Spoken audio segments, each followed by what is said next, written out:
नमस्कार. मी काही दिवसापासून धुळे शहरात तसेच महाराष्ट्रातील स्वीकृत नगरसेवक संदर्भातली माझी भूमिका स्पष्ट केलेली होती. त्याच्यात स्वीकृत नगरसेवक म्हणून डॉक्टर, वकील, इंजिनियर, पत्रकार विविध क्षेत्रातील बुद्धिजीवी लोक घेण्यात यावे.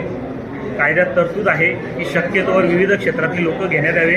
अशी कायद्यातली तरतूद असताना देखील विविध क्षेत्रातील लोक आजपर्यंत महानगरपालिकेत घेण्यात आलेले नव्हते.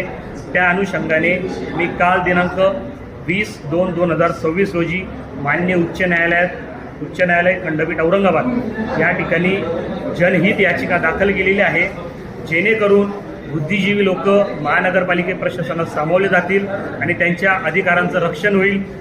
बुद्धिजीवी लोकांचे जे काही अभ्यासपूर्ण प्रश्न असतील ते सभागृहात मांडले जातील. या अनुषंगाने मी जनहित याचिका दाखल केलेली आहे.